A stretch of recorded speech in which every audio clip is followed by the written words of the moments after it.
Andrew Tate. Hello. You've agreed to do an interview with the BBC today. Yep. The material is going to be published on television, on radio, online. Perfect. We are doing an interview with you because you're facing some very serious allegations. Correct. Rape, human trafficking. Yep. And also because there's a great deal of concern about the things you say and the impact that they have on young people, on women.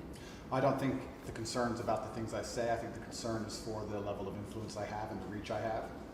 I would argue that a lot of the things that are already out there inside of the legacy media and the matrix as a whole are far more damaging than the things I say. It's the concern about the influence you have being a harmful influence, but let's start with the allegations. Not necessarily a harmful influence. The fact that I'm massively influential over the youth, and I understand that, but it's my influence as a whole which people are afraid of, not necessarily the things I say. Let's start with the allegations. Have you raped anybody? Absolutely not. Have you trafficked anybody? Absolutely not. Exploited any women for Absolutely money? not. But you have admitted using emotional manipulation to get women to work in the webcam industry for you. No. Firstly, let's begin let's start at the beginning. I'm facing charges. The first one you mentioned, the rape one's already been thrown out by a judge because there's no evidence of it. Secondly, it's very difficult for me to sit here and have a very frank and honest conversation with you while we're in the territory of Romania about a legal case that's going on within Romania. I have to protect myself. I've agreed to do an interview with you, and I want to be as honest with you as possible, but I can't incriminate myself in any way, and I have to be very careful with what I talk about. There are no charges yet. Correct, there are no charges. Has said that there are no more charges, evidence and I've agreed to speak to you, but I have to be as honest and frank as I can while also protecting myself and following my legal counsel. So let's talk about what you've said yourself then. You have said on the website for your original website for the Huslers University that you emotionally manipulated women to fall in love with you so that you could get them working in the sex industry for your financial gain. As I said, I have to be very careful with what I say, but let's put it this way. No women are coming out against me and accusing me of doing it. Yes, they are. No, they're not. Yes, they are. No, they're not. Who? There's testimony from the current investigation. The current investigation, which I cannot discuss, which I know intimately and you don't, I can tell you right now that the women who are in this case file, there are 2 American women who have been caught already admitting they're lying, and then nobody else is accusing me of anything. To begin with, it's very common in cases like this that the alleged victims do not always see themselves as victims. Well, that's very interesting. It's actually extremely interesting because if I was a matrix-controlled organization and my goal was to slander somebody and try and destroy their name, you're telling me that they've chosen a crime which, 1, is heinous, of course, because it damages the person's credibility, and 2, you're saying that even if everyone else involved, if you have 5 people and everyone's sitting there saying, no, nobody's hurt anybody, we like Andrew, we've all worked together, we're friends, etc. That's not what everybody's saying. No. Let me read you some of the testimony from the current investigation. Can I finish this? One of the witnesses said... Can I finish, please? You're not answering the question I've asked you. You're not answering the question I've asked you. I am answering the question. Let me read you the testimony of one of the witnesses. You're saying the people who are involved in this, even if they say they're not victims, that they're still going to try and attack me and pretend they're victims. They are treated as victims by the case that's ongoing. And not all of them are saying that. One of the witnesses says... We can't go into the case. The case is open and active. Well, let's just be clear that not all of the witnesses in the case are behaving in the way you describe. And even those that are, it doesn't bar them from being treated as victims by the prosecution by the case. We have an open criminal investigation. I am absolutely not really sure I'll be found innocent. I know the case better than you. I know it intimately and you don't. I have seen all the criminal files and the evidence against me and you haven't. I know the truth of what happened and you don't. And I'm telling you absolutely and utterly, I've never hurt anybody, that the case that's been put against me is completely and utterly fabricated. And I'm never going to be found guilty of anything. And it's very difficult for me to answer your in-depth questions because we're sitting here inside of the territory of Romania. I'm beholden to the Romanian legal system. And I'm not going to incriminate myself because you're trying to prod me. You are wrong, and we're going to have to accept that for now and talk about something else. Let me read you then what you have said about what you have done. Sure. You have said, my job was to meet a girl, go on a few dates, sleep with her, get her to fall in love with me to the point where she'd do anything I say, and then get her on webcam so we could become rich together. I don't think that's what I personally said. I think that's exactly what no, you said. That's no, I've never said that. That's something that you found on the internet. Doesn't mean I've said it. And again, once again, if any female on the planet has a problem with me, I strongly recommend her to go to the police and try and pursue me for criminal charges. It's actually very interesting that me, one of the most famous people in the world, who's been vilified by the legacy media and places all over the internet, while everyone has attacked me from every single angle, while federal agencies from multiple countries have called over 2,000 women who know me, we stand here with 0 new accusations since my arrest. 0. If you took any famous person, any man of substantial wealth, and you called 2,000 women who knew him, you'd find an ex-girlfriend is upset, somebody who wants money who's upset. They called 2,000 people who knew me and could not find a single woman to make a new complaint. The only complaints they have against me are the initial complaints, which we can prove are lies, and that's where it stands. So I'm not going to sit here and allow you to pretend that I'm some kind of evil predator, when actually I'd argue the fact that people who've been investigated to the level I've been investigated to, if you were to take the average man on the street and investigate his entire life for 14 months, call everyone who's ever known him, and vilify him in the media, and encourage people to come forward for money, and you try to contact every ex-girlfriend he's ever had. Would come forward and accuse those people of rape and accuse those people I think that you would have a lot more. I think you would have a lot more flack than I've got. I'm actually such a nice person that I've never had anyone come at me. The BBC has spoken to somebody since your arrest who says exactly those things. That with you, it's all manipulation. There's an ulterior. Is this Sophie? Everything. Is this Sophie? Oh, it's Sophie. The fake name, no face, no the story that was invented. Wanting to please him and wanting him to be happy. That I was just kind of, yeah, okay, do whatever you want. And what is she accused? Has she accused me of a crime? This imaginary Sophie? She's making the point that there is. Has she accused me of a crime? Emotional or psychological manipulation. I've asked you a question, and I've allowed you into my house. I'm asking you a question. Correct, but you're not the boss here because I've allowed you into my house. I'm asking you the question. Correctly, and I'm telling you. You get to decide the answer. And I know what I've done, and I know the truth, and I know that I'll be found innocent of this attack. The reason I'm being attacked is because of my massive influence, not because I've ever hurt anybody. And for you to sit here and say that everybody around you is saying you're innocent, but that doesn't matter because the state will say they're victims, and they're just going to grab everybody you know and call everybody victims, even if they say they're not, and try and put you in jail. You are describing a matrix attack. You're not describing human trafficking. I'm describing women who are going to court to accuse you of rape and human trafficking. We will see what women go. We will see what women go to court at the end of this trial. We'll see which women go to court. Can I finish, please? We'll see which women go to court. I'm describing women who are going to court to accuse you of rape and human trafficking. Sophie hasn't gone to court. Sophie doesn't exist. And I'm describing women who have spoken to the BBC at length. Sophie doesn't exist. And other media organisations about what they say is emotional manipulation and coercion. And I'm quoting back to you your own words where you describe. They're not my words. Coercion. They're words you found. They're words you found on the internet. And Sophie doesn't exist. On your so let's move on to website, the next subject. In your voice. Move on to the next subject. No, I think I'll stick on this one for a minute. So there's other places in that same website where you say you get girls to fall in love with you and they do it because they love you, because they want to do what you say. Convincing women to take part in some kind of business arrangement doesn't work long term because they're emotional. You've got to get them to fall in love with you. Once that's again, coercion, that's emotional manipulation, that's abuse. What you've found are clips from the internet, some text from the internet, and you're going to sit here and tell me that that's the reason I should be your website, your words. It's not my website. Yes, it is. No, it's not. Check my website. Next. It's the website you've taken down, and I wonder why those comments have been taken down. No website's been taken down. My website is the same. It's been the same for a very long time. The comments on this website, on the original website, have been taken down, and I wonder why. You are accusing me, I'm guessing, what you're trying to say is you're accusing me, and you're trying to say that I'm guilty of the things I'm accused of, and I'm emotionally manipulating people. I'm saying that you have said you emotionally manipulated people here for your own financial gain. No, absolutely not. And I'm asking you about that. Absolutely not is the answer. I look forward to the end of this trial. I look forward to clearing my name. I look forward to the BBC and the legacy media having to say not guilty and having to tell the truth. As I've said before, the only other person who's been found, despite absolute rigorous, destructive levels of investigation and prodding into my life, is this imaginary Sophie by the BBC who doesn't exist. And if you were to find any single other man on earth and try and analyze his life forensically to the level they've done mine, you would find genuine damage to people. I don't hurt people. It's not just... Thousands of women have come out in my defense. Thousands of women have come out in my defense, and you've not mentioned that.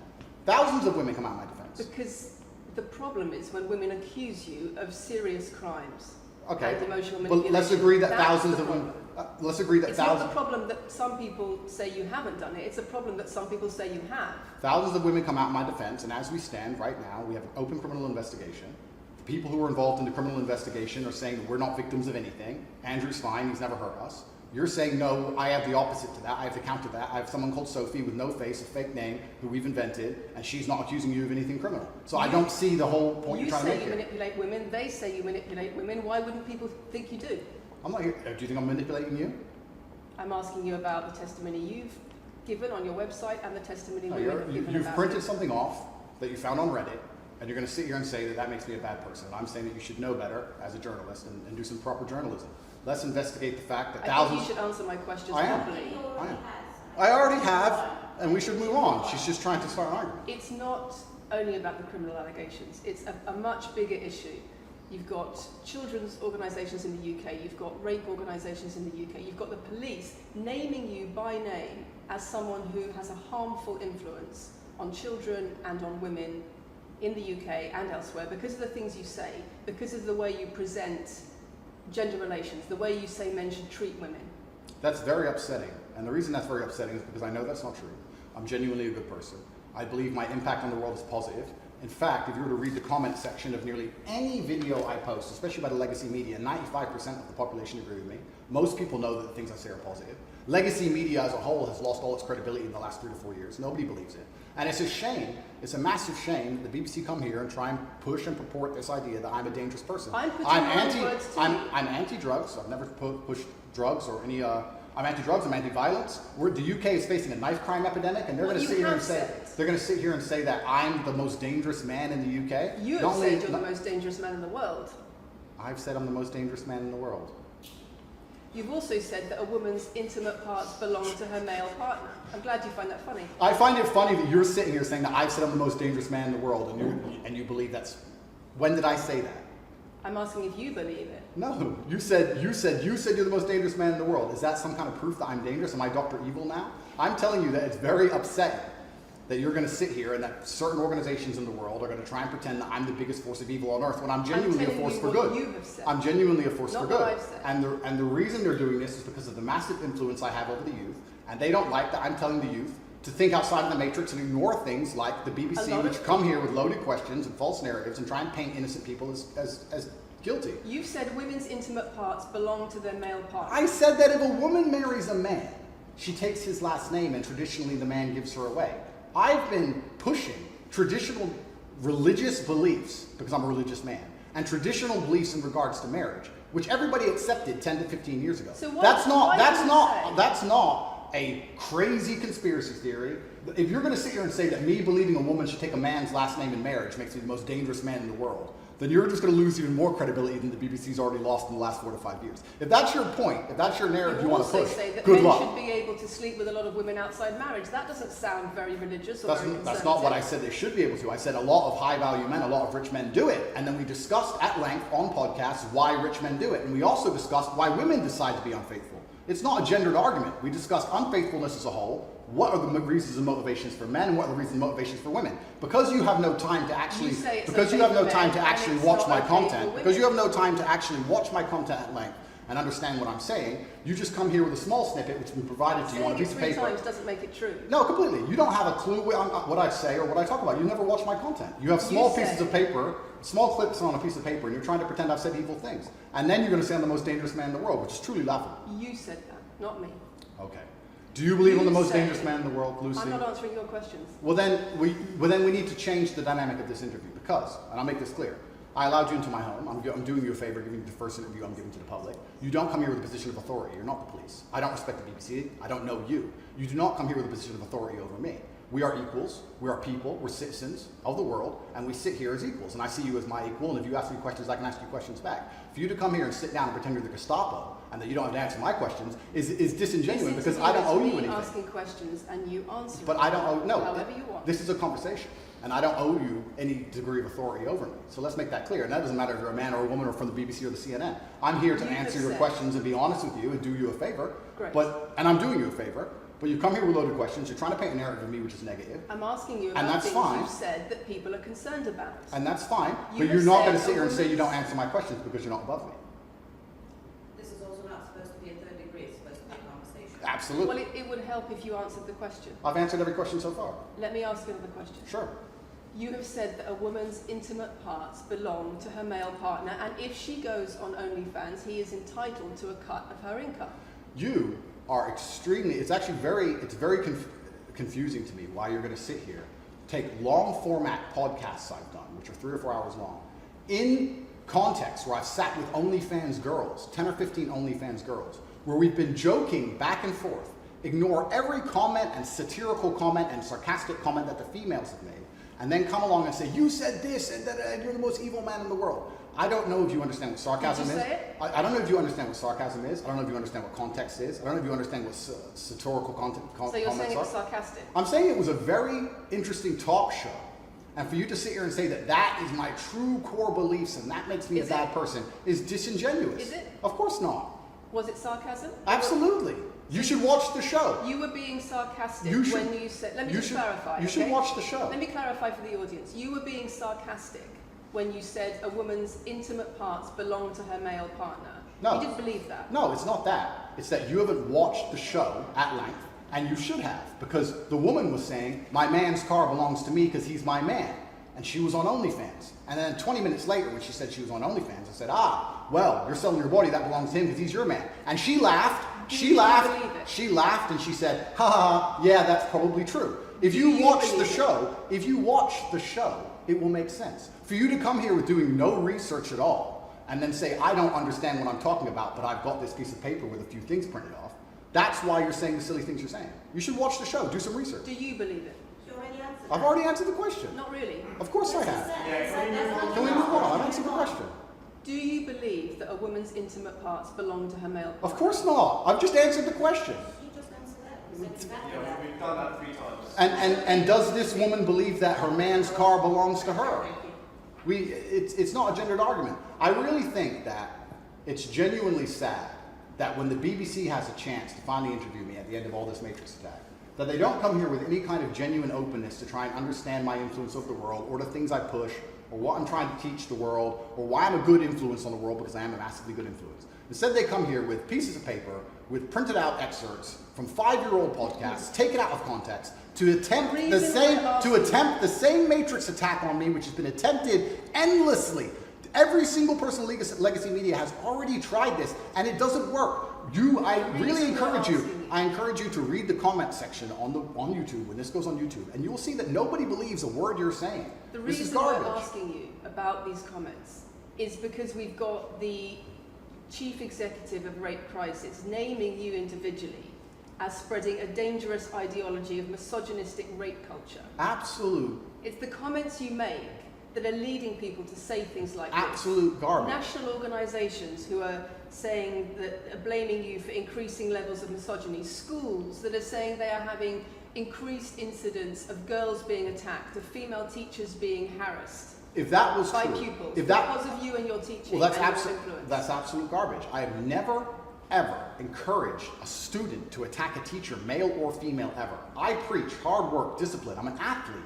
I preach anti-drug. I preach religion. I preach no alcohol. I preach no knife crime. Every single problem with modern society, I'm against. I'm teaching young men to be disciplined, to be diligent, to listen, to train, to work hard, to be exactly like me, with no criminal record, never even yet charged in this 14-month Matrix investigation. And I'm saying that if men grew up like me, which are hardworking and diligent and some emotional control and stoic, we're going to have a better society, not a worse society. To sit here and say that schools in England, which is a failing nation, which has knife crime going through the roof, violence going through the roof, men's mental health going through the roof, and they're going to all blame me because I appeared on the internet 1 year ago, is disingenuous. It's disingenuous. And also, financial success correct. With a Bugatti and a cigar, but it comes with a side order of misogyny. How does having a Bugatti and a cigar come with misogyny? Because it's all mixed together in what you teach. You teach that if a woman comes home and accuses you of cheating, you should hit her with a machete, shove her off. Is that what I teach? That's what you say. No, if you actually watch the clip, it will be about the woman attacking me with a machete. As usual, you've not watched the video, taken out of context, flipped it, and attempted to attack me with a small excerpt. Let me tell you something, Lucy. I'm sure you're a very nice person. I'm sure you're a fantastic person, but if I were to take everything you've ever said online and just take small excerpts out of context, I could make you look like a misogynist. I guarantee it. In fact, I might actually do that. And then you're going to sit here and say, oh shit, I'm a misogynist because my clips have been taken out of context. If you refuse to watch anything at length and understand it, then that's what's going to happen. The National Police Chiefs League for Violence Against Women, the NSPCC, Rape Crisis, Safer Schools, they are all naming you as being behind an epidemic of misogyny, even amongst primary school children. The idea that I made primary school children misogynistic because I own a nice car. Is that your argument? It's the misogyny that comes along with it. Oh, owning a nice car is misogynist. No, it's the misogyny that comes along with it. How does misogyny come along with owning a nice car? Because you have an image of financial I'm glad you're answering my questions now. We finally got the dynamic. You have an image of financial success. She's answering my questions as she should. Excuse me. You have an image of financial success, but it comes along with attitudes towards women that are really problematic. My attitudes towards women is that women should be protected and provided for, and I've said that at length. In fact, I've said that over 50 times online, you never mention it. I say that my girlfriend doesn't have to work unless she wants to, I take care of her, I die to protect a woman. I've talked about how I've stood up and faced a knife to protect a woman. And in return, you want authority over her in the way you have over a child or a dog. Absolutely not. I've said that women should be protected and provided for. And in return, you want authority over her, because if you have responsibility for someone like a child or a dog, you say, you have authority over them. If you want to go down this argument, we'll go down this nuanced argument. I said that if I have responsibility for her safety, I should have a degree of authority over her safety. Meaning, and let me explain my point. If I'm the one who has to fight and die to protect her, I'm the one who decides how we walk home. I'm the one who decides the route we take. Because it's unfair for her to say, I want to walk through the most dangerous neighborhood in the world, but you have to face the knives. That's what I've said. And then you're going to sit here and pretend that I'm trying to treat women like dogs, which is garbage.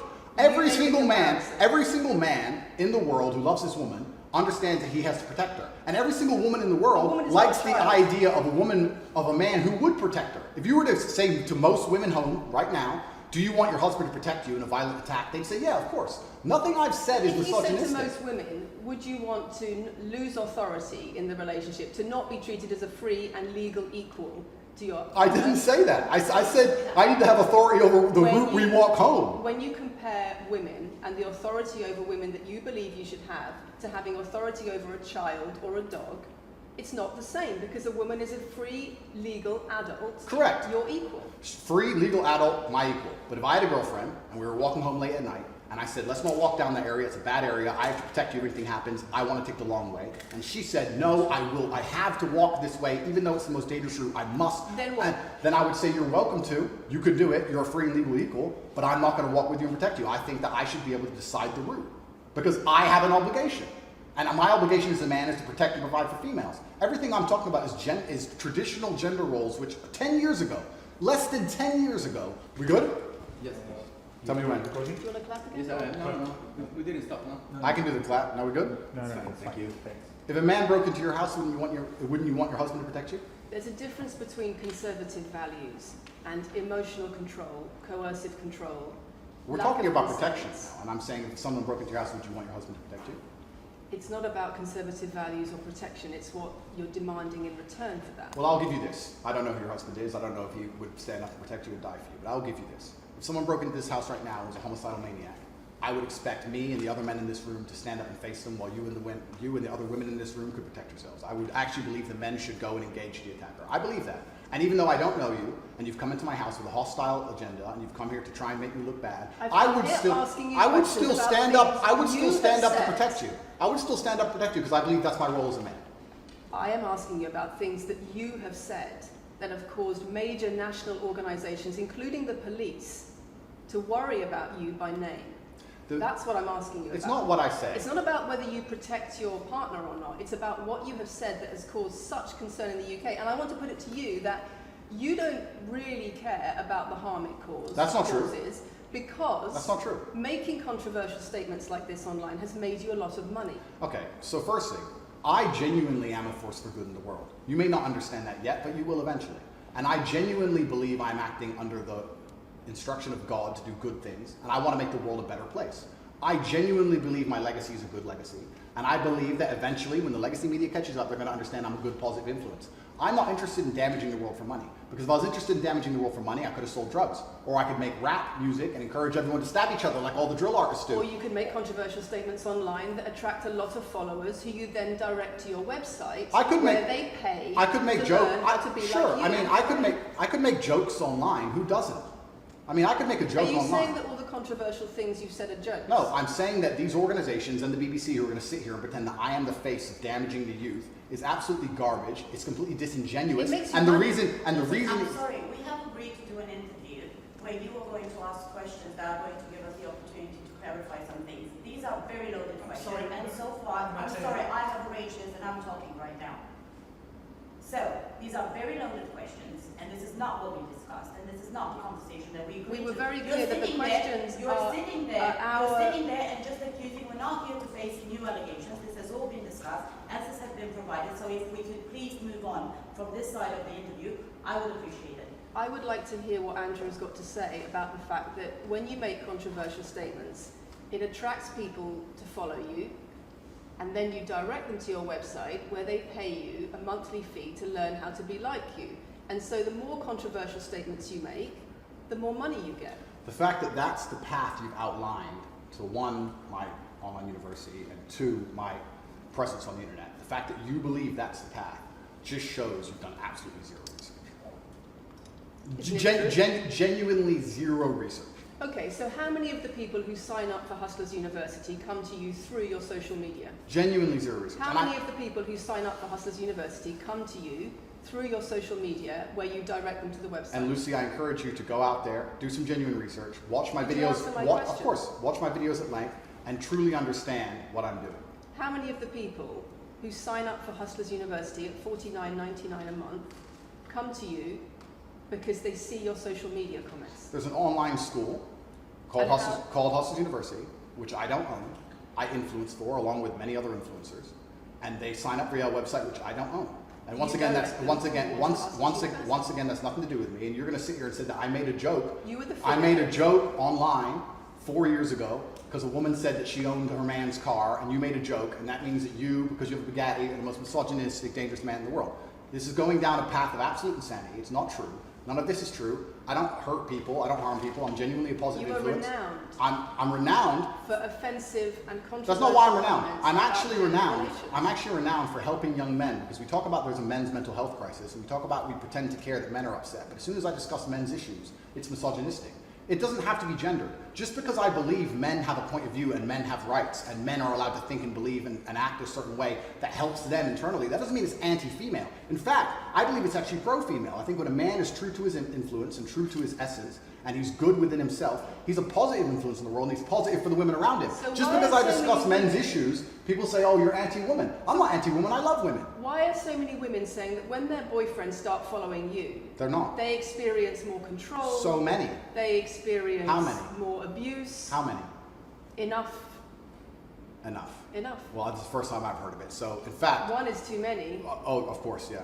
So, in fact, I've seen thousands and thousands of comments and have endless emails from women praising Doesn't the it fact, worry you? praising the fact that their sons are listening to me, Does it not praising worry the you? fact that their The husbands. things I'm listen to me. saying, does it not worry you? It would worry. It would You're worry. not concerned about It your would. influence. It would worry me if I was genuinely damaging the world. But for you to sit here and say, Andrew, you become the most Googled man in the world. You have billions of views, and one woman, is now saying that her husband is I not have the same man she presented wants him to you. be, when thousands and thousands of people are saying the opposite. Well, then I would say I've that that's. presented you with case after case after case, with quote after quote after quote of people who are genuinely concerned about the impact you're having, and you brush it off as if it's nothing. No, what you have done is come here with an agenda. You've come here with loaded questions. You've come here with things taken out of context. You come here with things that you don't understand are satirical. And then you're going to also sit and say that one woman said that her boyfriend changed when he watched one of your videos.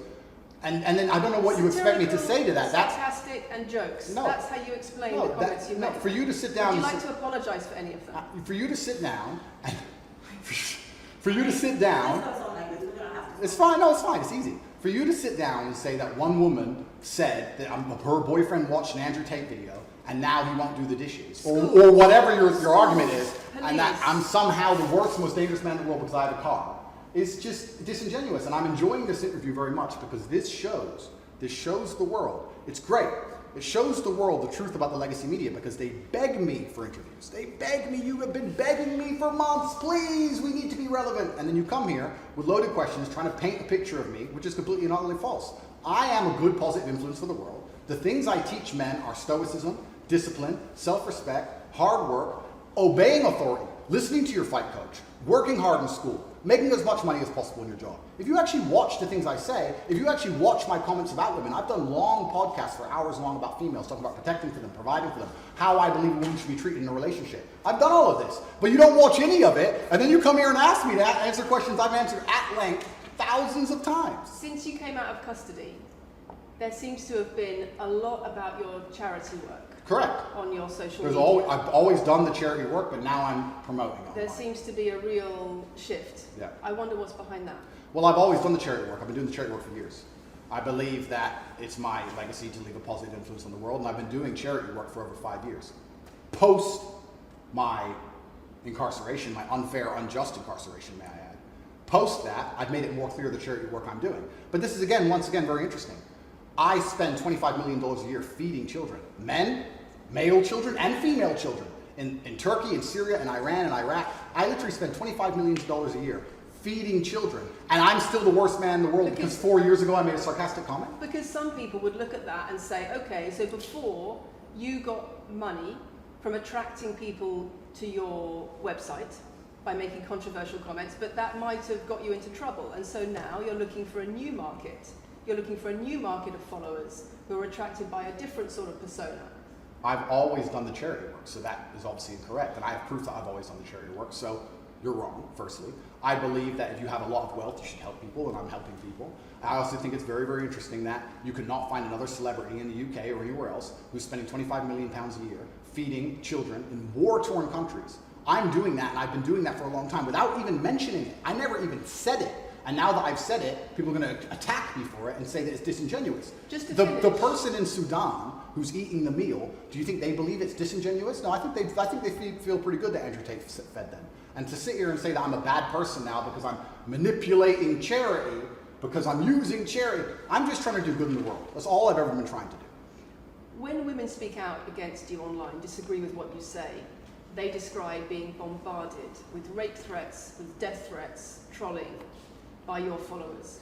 Would you like to say anything to your followers about how to behave in that situation? Absolutely, correct. I would love to do that. First things first, I've yet to see a female stand up and argue with me online. I don't ever see hardly any. Although only women who message me agree with it.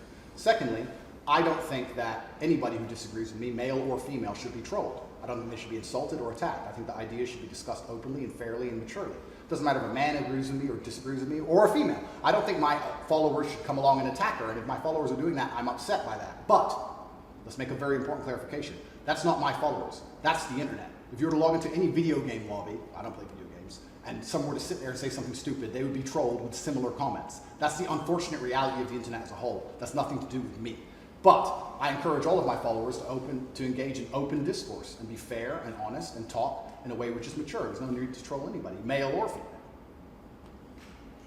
Okay. Kathy, anything? A couple of things. I wonder if it would be worth giving Andrew one more opportunity to consider whether or not he would like to apologise or give an indication of how he feels about the allegations that he has negatively influenced young people in the UK. And secondly, I think we should put on record that this interview is taking place in your house because you're under house arrest.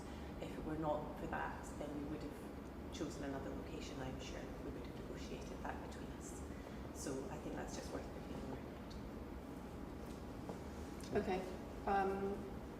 So just to put on the record then, you've said that you've invited us into your house. Correct. We're here because you're under house arrest. Correct. If you were free to leave, we would have negotiated a more neutral setting. Don't you think, as the BBC, it would be very interesting to come here and discuss the fact that I was put in a dungeon for 92 days and then locked in house arrest without charge? Don't you think that's a far more interesting conversation than old YouTube snippets? Don't you think that would be interesting? You're here under house arrest because there's an ongoing investigation into rape and human trafficking allegations against Correct. I've been incarcerated without charge. And don't you think the rape allegation it's been dropped? Has been incarcerated for. Correct. So I'm incarcerated without charge, and I think that would be a far more interesting conversation than I guess Julian Assange is incarcerated without charge, and nobody's interested in that either. So if you actually wanted to do some genuine journalism and investigation, we could talk about the fact that an innocent man who has yet to be charged with a crime has had his liberty deprived of him. And I think that would be a far more interesting angle than talking about me being the most dangerous man in the world because I own a car. And this question about schools being very worried about your influence. Yeah. Boys in primary school, or boys as young as 11 are quoting you at school, Yeah. attacking girls, refusing to respect female teachers. Yeah. Would you like to say anything about that? I'd like to say a lot. First things first, as I've repeatedly said, and the only reason I keep repeating it is because I'm sure this interview will be edited. I am a positive force for the world, and I teach children discipline. I teach the world discipline, male or female, of any age. And a lot of women listen to me as well. 40% of the people who listen to me are actually female. Secondly, I do understand with my massive influence, and I am now the one of the most influential people on the planet, that I do have to be slightly more careful with things I say. I'm not going to disagree with that. The idea that I said something 5 years ago on a video that got 300 views... So what do you mean, being slightly more careful? I'll give you an example. Some of the jokes I made 4 or 5 years ago on a YouTube channel that got 300 views, I would no longer make... Like what? Like the OnlyFans joke, the one you mentioned repeatedly. When she said, my man's car is my car. And then she said she did OnlyFans. And I said, what do you sell on OnlyFans? She said, my tits. And I said, well, those are your man's tits. As a joke, ha ha ha, everybody laughed. The fact that I could do that on a podcast 5 years ago and it only got 300 views, now I understand I'm the most influential man on the face of the planet. I would be more careful with certain things I say. That doesn't mean the things I originally said were genuinely out to harm people. Do you really believe you're the most influential man on the face of the planet? I'm the most Googled person on the planet. Do you believe you're the most influential man on the face of the planet? I'm the most Googled man on the planet. I think we're done. Yep.